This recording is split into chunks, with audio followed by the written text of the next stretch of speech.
नमस्कार दोस्तों, स्वागत है आपका घर वाइएस के यूट्यूब प्लेटफॉर्म पे। इस वीडियो श्रृंखला में मैंने अब तक दो टॉपिक नियर अबाउट कवर कर चुका हूँ, जिसके अंतर्गत पहले टॉपिक के अंतर्गत मैंने बताया था इंट्रोडक्शन ऑफ इंडियन इकोनॉमिक्स के सारे सेगमेंट मैंने 4 लेक्चर में पूरा किया। उसके बाद दूसरा जो है मॉनेटरी पॉलिसी बहुत बड़ा लेक्चर है, तो मान के चलो कि इसमें 8-10 लेक्चर में कंप्लीट होगा। तो उसी तर्ज में मैंने आज सारी चीज़ें, आगे की चीज़ें पढ़ाया हूँ। आप लोग उसको देखें, बहुत ज़्यादा लाभ होगा। और मेरा कोई भी टॉपिक पीटी का मेंस के पूरे पॉइंट ऑफ व्यू से है, क्या है उससे लाभ, क्या है हानियाँ, क्या है आवश्यकता क्यों पड़ी, ये सारे डायमेंशन को मैंने कवर करके बनाता हूँ। आज एक बहुत इम्पोर्टेंट टॉपिक है सीडीआर और क्रिबिल। तो थोड़ी सी इसके इतिहास के बारे में बताता हूँ कि ये आखिर इसकी आवश्यकता क्यों पड़ी। तो क्रिबिल की आवश्यकता तब पड़ी कि भारत में बहुत से लोग एनपीए की समस्या को से बैंक जूझ रहे हैं, और बहुत से लोग बैंकों से पैसा लेके फरार हो जा रहे हैं। तो इस दशा में कोई तो ऐसा हो, माध्यम हो, जहाँ से सारे बैंकों को ये पता चल सके कि इस व्यक्ति ने इतना, इस कंपनी ने, इस उद्योगपति ने इतना पैसा लिया है, इसका इतना बैंकों से घाटा है, ये सारी चीज़ों की डिटेल्स पता चल सके, आर्थिक मंदी की दशा न आए।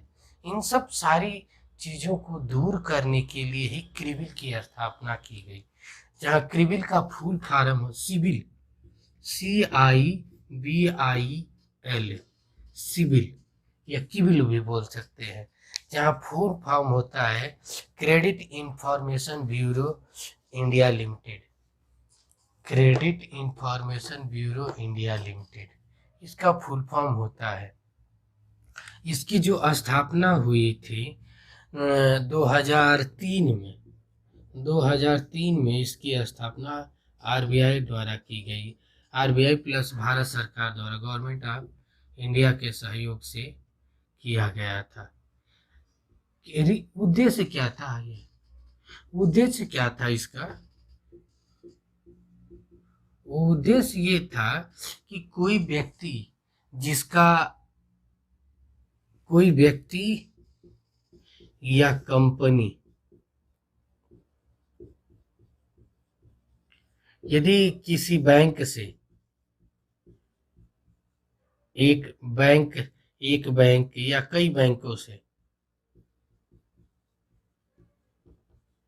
पैसा लेती है और उसको चुका नहीं पाती है या देना नहीं चाहती है,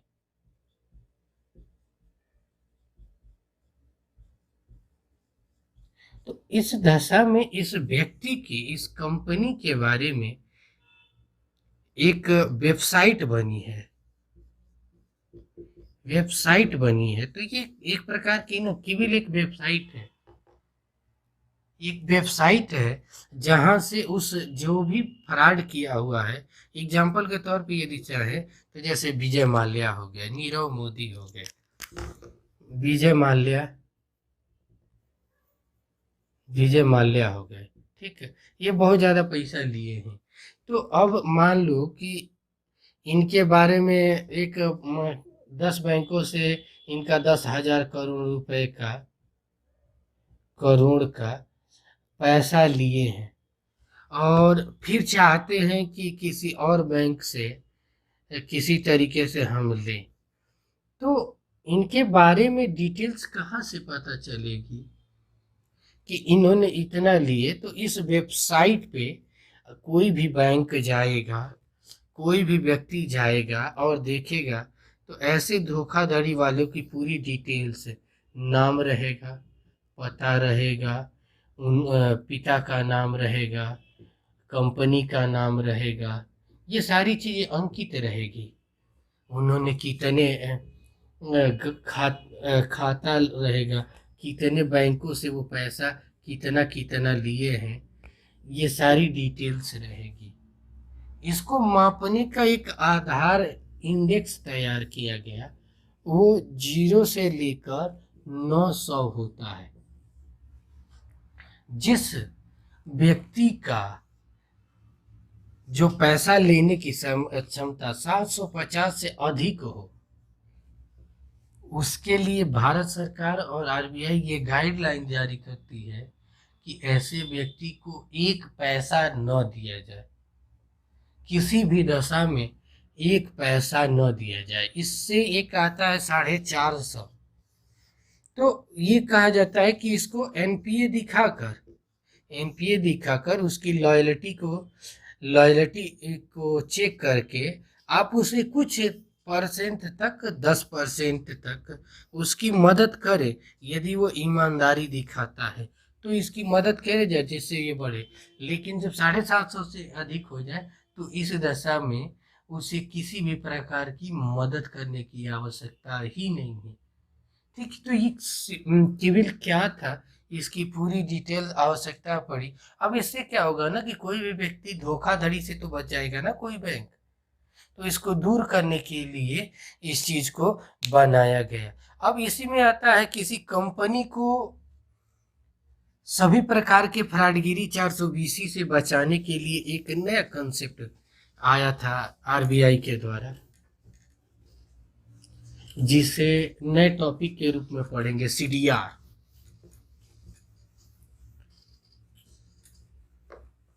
सीडीआर जिसे बोलते हैं सीडीआर, क्रेडिट डेप्ट रिकंस्ट्रक्शन।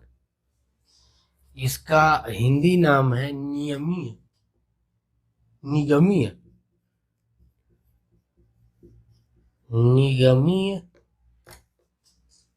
ऋण का पुनर्गठन। ये नाम बहुत टफ हो जाएगा, इसको क्रेडिट डेप्ट रिकंस्ट्रक्टिंग, ये नाम याद रखना आसान हो। क्या है इसके बारे में थोड़ी सी ना एक उद्देश्य समझ लेते हैं, शायद समझ में आएगा। तो आरबीआई इसको 2001 में लाई थी। इसको आरबीआई द्वारा 2001 में लाया गया था। इसका उद्देश्य क्या था? उद्देश्य क्या था? आर्थिक मंदी, इकोनॉमिकल सब क्राइसिस, मंदी या वित्तीय आपातकाल में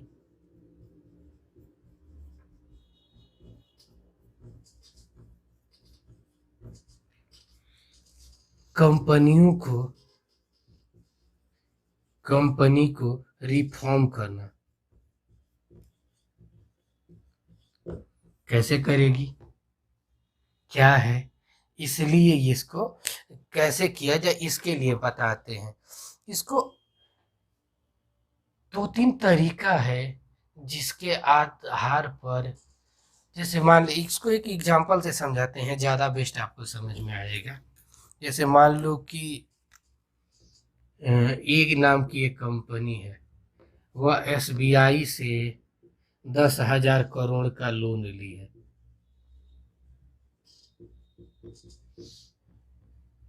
लोन लिया है और ये प्रतिष्ठित, भारत के जैसे प्रतिष्ठित टाटा जैसे कंपनी है, प्रतिष्ठित कंपनी है। और एसबीआई भी जानता है कि ये चुका सकता है, लेकिन इस समय इसकी दशा बहुत खराब है। तो एसबीआई करेगा क्या कि जो लोन ये 5 साल के लिए दिया था,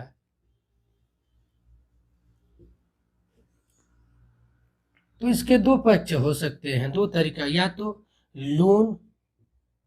लोन का समय बढ़ा दे। अब ये काम क्या करेगा एसबीआई, तो लोन का समय बढ़ा देगा। जो 5 साल में भरे थे, चल भाई तू 10 साल में भर, 10 साल में भर। तो उसे थोड़ा सा टाइम मिल जाएगा। दूसरा क्या कर सकती है, ये कर सकती है कि इसको ब्याज की जो दूसरा ये है कि इसकी जो ब्याज इंटरेस्ट रेट है उसे घटा दे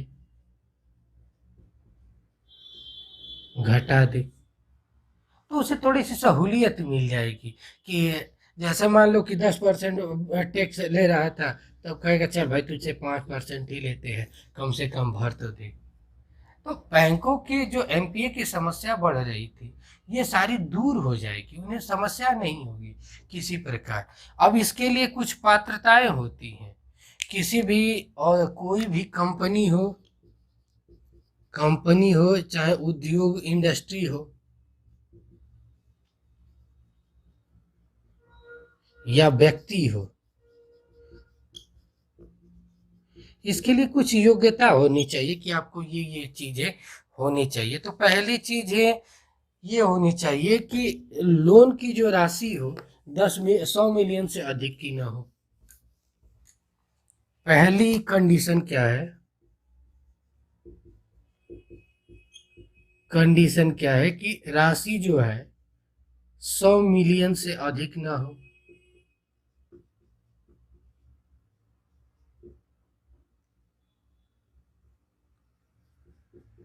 पहली राशि। दूसरी जो दशा है 100 मिलियन से अधिक नहीं होनी चाहिए। दूसरी ये होना चाहिए कि व्यक्ति कंपनी इंडस्ट्री का कोई क्रिमिनल रिकॉर्ड ना हो।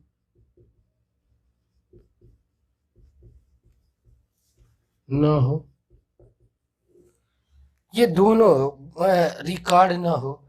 उस दशा में अब करना क्या होगा,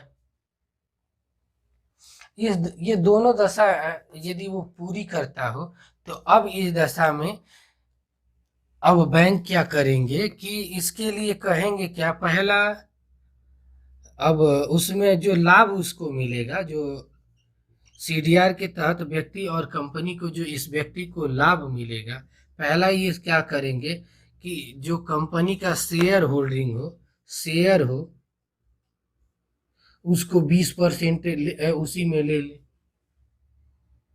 अब मैं एक चीज यहाँ पे बता देता हूँ कि कोई भी कंपनी पब्लिक कंपनी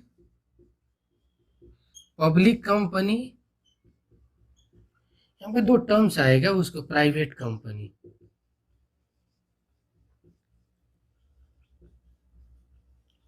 से गवर्नमेंट कंपनी भी कहते हैं। पब्लिक कंपनी का जिसमें सरकार का हिस्सेदारी 51% से अधिक हो तो उसे पब्लिक कंपनी कहते हैं।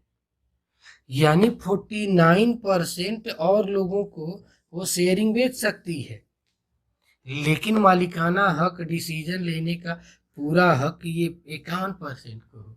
जबकि प्राइवेट कंपनी में क्या होता है, 51% किसी व्यक्ति के होता है, 49% दूसरे के क्षेत्र में होता है। ये 51% से 80% भी हो सकता है, वो उसके ऊपर है। तो ये पब्लिक कंपनी और प्राइवेट कंपनी क्या है, तो ये करना क्या है कि इसे उसको लाभ के अपना 20% शेयर बेच दे किसी कंपनी को। मान लो कि ए नाम की कोई कंपनी है, ए नाम की कंपनी है, उसको अपना 20% शेयर बेच दे।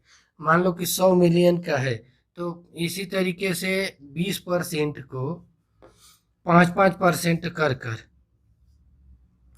20% एक 10% ए, मतलब 30% शेयरिंग में 5-5% करके हर बैंक को बेच दे जितने बैंकों से लिया है। अब होगा क्या कि अब इसकी जो देख रेख का काम करेंगे वो बैंकिंग भी करेंगे। अब इसके आधार पे एक बोर्ड का गठन होगा।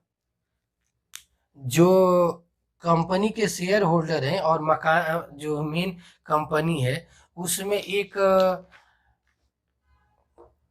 बोर्ड की गठन होगा जिसे कहेंगे ज्वाइंट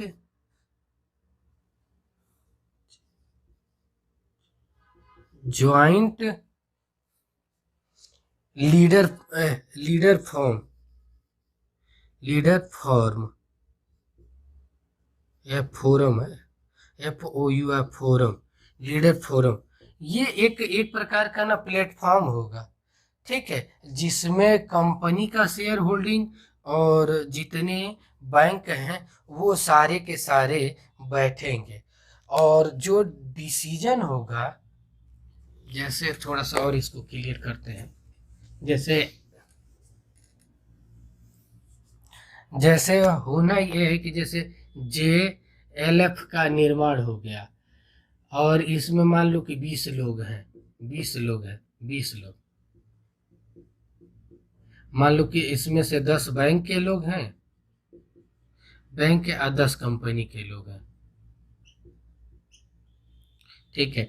तो मान लो कि इसमें ये निर्णय लिया जाता है, निर्णय लिया जाता है कि जैसे टाटा कंपनी है, स्टील बनाने का काम करती है, स्टील बनाने के काम करती है, अब स्टील से सोचे कि टायर बनाने का काम करे, टायर बनाने का काम करें, तो इस दशा में होगा क्या कि ये सारे मेंबर की निर्णय लिया जाएगा, और जो वोटिंग का अधिकार होगा, निर्णय जो होगा वो वोटिंग के आधार पे होगा, वोटिंग के आधार पे, और वो भी 75% इनकी हिस्सेदारी देखी जाएगी, 25% में कंपनी की हिस्सेदारी देखी जाएगी,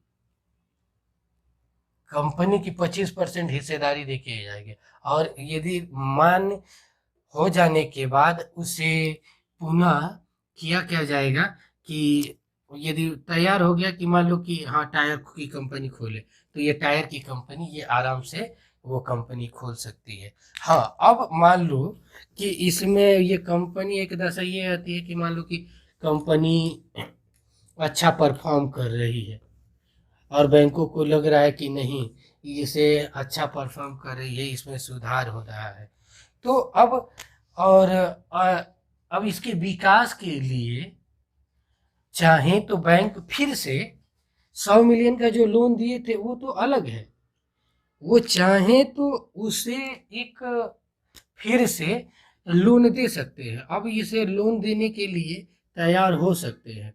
अब उसकी कंडीशन क्या होगी कि इसको 525 योजना के तहत करना होगा।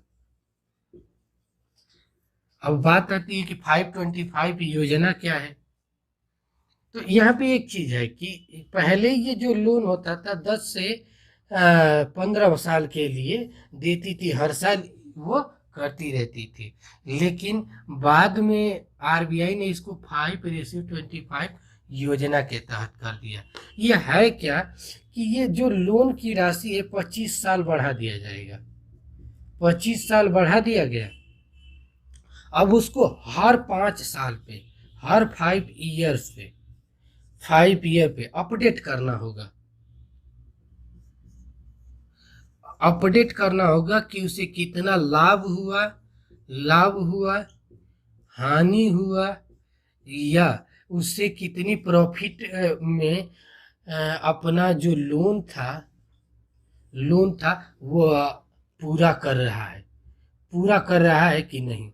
यदि मान लो कि कंपनी पूरा कर रही है, अपनी लोन रिकंस्ट्रक्ट करके वो दे रही है, तो इस दशा में उसे किसी भी प्रकार की समस्या नहीं होगी, उसे लोन दिया जाएगा।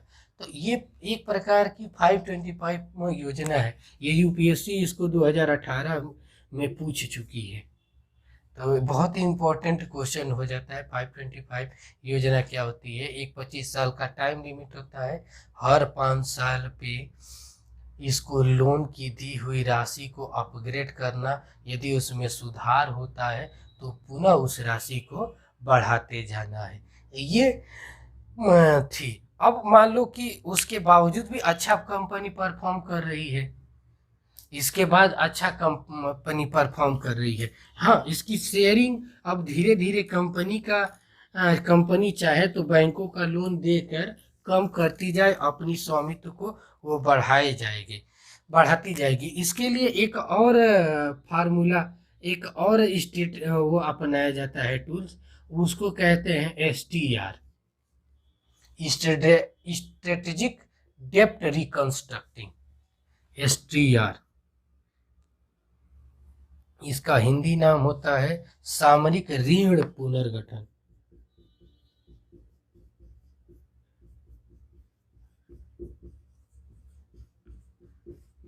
गठन ये क्या होता है ये मैं बताऊंगा अभी। स्ट्रेटेजिक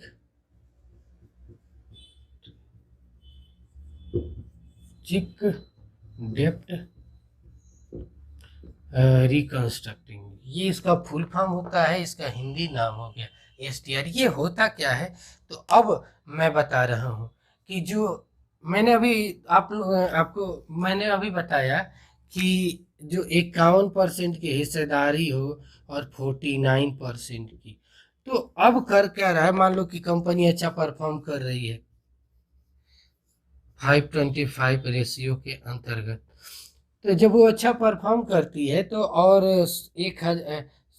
ये 10,000 का जो लोन था वो उसको ख़त्म हुआ, मतलब धीरे धीरे इतना अच्छा परफॉर्म हुआ कि ये 2,000 तक आ गया।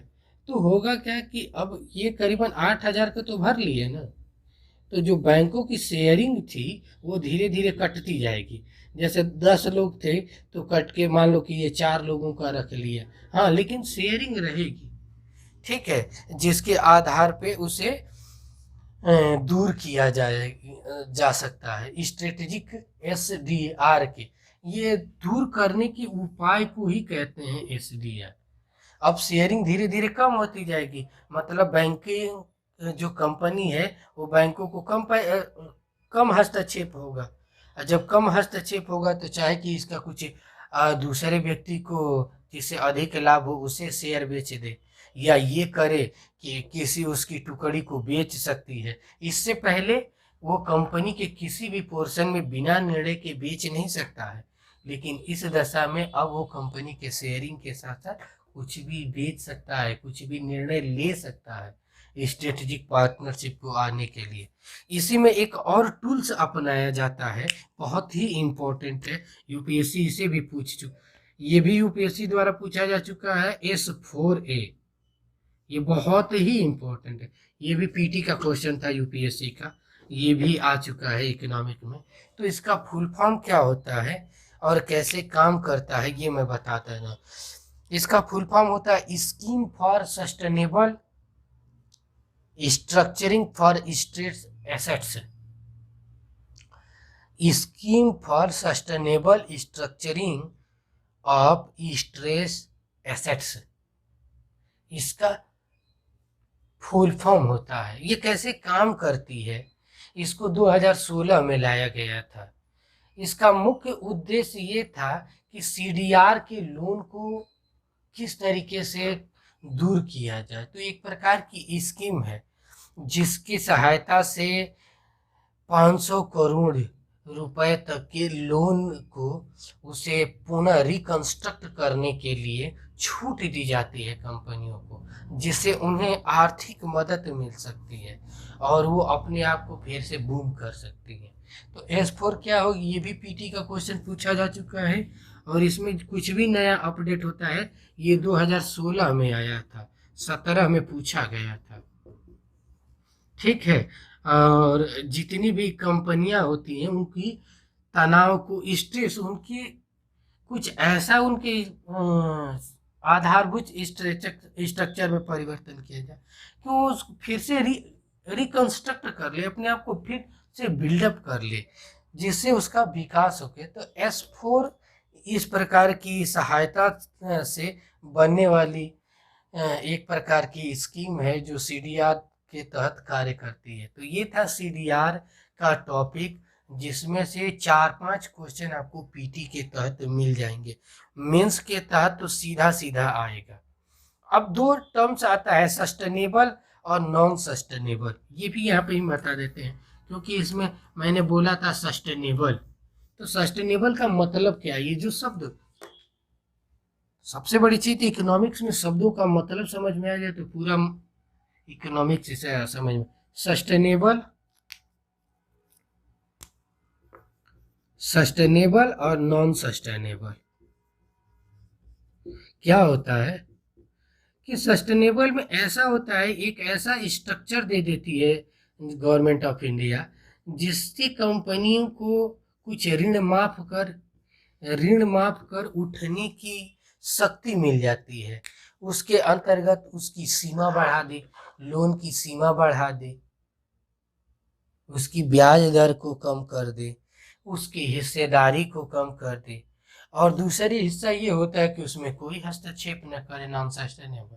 इस दशा में कंपनियां हमेशा बर्बाद होंगी। तो ये था पूरे सीडीआर टॉपिक से रिलेटेड। ये पीटी कम मेंस दोनों के लिए इम्पोर्टेंट, बहुत ही इम्पोर्टेंट टॉपिक है कि भारत में बढ़ती एनपीए की समस्या को दूर करने के लिए क्वेश्चन ऐसे बन सकता है कि भारत में बढ़ती एनपीए की समस्या के दूर करने के लिए भारत सरकार ने कौन कौन से उपाय अख्तियार किए हैं या बनाए हैं, उसकी टिप्पणी करें या उसे बताएं। तो इन 525 को S4 क्या है, इसको फिर SDR क्या है, ये सारी की सारी चीज़ों को हम उसे अच्छे तरीके से लिख सकते हैं। प्लस एनपीए की समस्या को थोड़ा सा जोड़ करके पॉलिटिकल हस्तक्षेप के साथ साथ जोड़ के लिखेंगे। और वहाँ पे एनपीए की पूरी डिटेल्स देखना हो तो नेक्स्ट भी पहले वाली वीडियो में आप देखिए, उसमें मैंने पूरे सारे के सारे डायमेंशन को कवर किया है। ये थी इस सीडीआर से सारा चीज़ है। यदि कोई आपको डाउट हो तो कमेंट में ज़रूर लिखें, मैं उसका सॉल्यूशन ज़रूर दूंगा। Thank you. इसके साथ साथ मान लीजिए सीडीआर के साथ बैंकिंग के सिस्टम, जो हमारा जो बैंकिंग है वो सुधर गया। तो अब बात आती है कि जो बैंकिंग सुधर गया तो बैंकों में अब एक शब्द नया इस्तेमाल हो रहा है, एफडीआई। एफडीआई के द्वारा विदेशी निवेश को भी एफडीआई के माध्यम से बढ़ाया जाए, विदेशी निवेश को बढ़ाया जाए। तो इसके लिए भी कुछ गाइडलाइन है। एफडीआई क्या है, मैं आगे की वीडियो में इसको पढ़ाऊंगा। तो ये समझ लीजिए एफडीआई की एक प्रकार के विदेशी लोगों द्वारा निवेश की प्रक्रिया को फॉरेन डिसइन्वेस्टमेंट कहा जाता है, डेवलपमेंट इन्वेस्टमेंट। यहाँ एफडीआई का मतलब होता है फॉरेन डायरेक्ट इन्वेस्टमेंट, जहाँ से कोई विदेशी व्यक्ति डायरेक्ट इन्वेस्ट करे। तो मैंने यहाँ पे भी दो चीज़ें बताया था, पब्लिक बैंक्स और प्राइवेट। जिस तरीके से पब्लिक कंपनी बताया उसी तरीके से पब्लिक बैंक और प्राइवेट बैंक की भी शाखा का उसी तरीके से होता है। तो जो निवेश की बात आती है कि कोई भी विदेशी कंपनी या विदेशी व्यक्ति कितना निवेश कर सकती है, तो उसके लिए गाइडलाइन है। पब्लिक बैंकों के लिए अलग गाइडलाइन है और प्राइवेट बैंकों के लिए अलग गाइडलाइन है। तो जैसे पब्लिक बैंकों में कहा गया है कि 20% से आप अधिक हिस्सेदारी नहीं बेच सकते हैं। अब वो हिस्सेदारी 20% में आप एक काम करें कि 10% का करें या 5% से करके लें, लेकिन 20% से किसी भी दशा में अधिक नहीं होना चाहिए।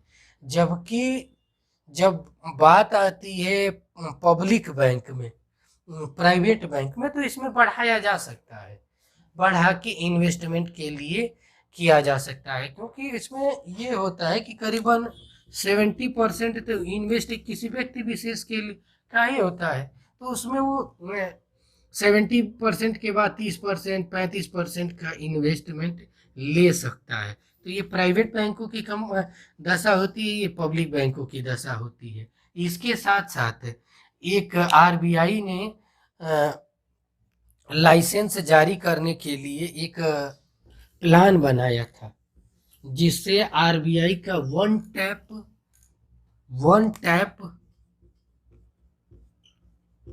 टैप बैंकिंग लाइसेंस के रूप में जाना जाता है, बैंकिंग लाइसेंस के रूप में जाना जाता है, जिसकी खासियत ये होती है, इसको 2016 में लाया गया था, 2016 में लाया गया था। ये इसमें क्या होता है कि आपको यदि कोई बैंक खोलना है तो उसके लिए कंडीशन है कि कौन सा व्यक्ति को लाइसेंस दिया जाएगा, कम से कम 10 वर्षों का अनुभव हो, दूसरी चीज है, आपके ऊपर कोई क्रिमिनल रिकॉर्ड ना हो, रिकॉर्ड ना हो। एनबीएफसी कंपनी के रूप में, एनबीएफसी कंपनी के बारे में डिटेल में पढ़ा चुका हूँ। एनबीएफसी कंपनी के रूप में कार्य करने की योग्यता पूरी रखते हो, उसमें कार्य करने की कैपेसिटी हो, तब जाके आपको वन टाइप एक ही रजिस्ट्रेशन में आपको लोन मिल जाएगा, मतलब बैंकिंग का दर्जा मिल जाएगा। हाँ, सामान्यतः इसके लिए कुछ और गाइडलाइन होती है, इसमें बड़े उद्योगपतियों को शामिल नहीं किया जा सकता है। कम से कम बैंकिंग की स्थापना के लिए आपको 500 करोड़ की राशि होना जरूरी है। 500 करोड़ की राशि होना जरूरी है। ये नहीं कि टाटा अपना बैंक खोल लिए, बिरला अपना बैंक खोल लिया, रिलायंस अपना बैंक खोल के अपना ही काम करे, इस तरीके से नहीं है। अपने के लिए नहीं, ये सबके लिए हितों को देखते हुए काम करना आवश्यक है, तब तो आप कर सकते हैं, नहीं तो नहीं कर सकते हैं। और है कि स्टार्टिंग के जो 5 साल होगा, जैसे मान लीजिए कि 2020 में हमने बैंक खोल दिया, तो 2025 तक आपको इसकी 40% जो हिस्सेदारी होगी, कम से कम विदेशी बैंकों की या किसी और की से कम ही रखेंगे। मतलब 40% से अधिक किसी का हिस्सेदारी नहीं ले सकते, इससे कम ही रखना है। मतलब 60% तक अपना रखें और इससे कम में किसी विदेशी को निवेश के लिए बुला सकते हैं, नहीं तो आपका तुरंत लाइसेंस आरबीआई कैंसिल कर देगा। ये था विदेशी बैंकों का भारत में किस तरीके से निवेश हो, इस चीज को आगे 5 वर्ष के बाद 10 वर्ष के लिए अलग प्रावधान है, 15 वर्ष के लिए अलग प्रावधान है, किस तरीके से शेयरिंग बढ़ेगी, शाखाएं कैसे खोलेंगे। इसमें शाखाओं को खोलने की भी 2 कंडीशन है, कम से कम आपको इसकी 25% शाखाएं ग्रामीण क्षेत्रों में खोलना अनिवार्य है। 75% आप अर्बन क्षेत्रों में खोलें। इसके फायदा क्या होगा कि ग्रामीण लोगों की कनेक्टिविटी के लिए एफडीआई के निवेश और नए बैंकिंग का लाइसेंस देने की बात की जा रही है। इस समय तो बैंकिंग का मर्जर की कंसेप्ट आ गया है कि बैंकों को मर्ज करके एक बड़ा बैंक बनाया जाए।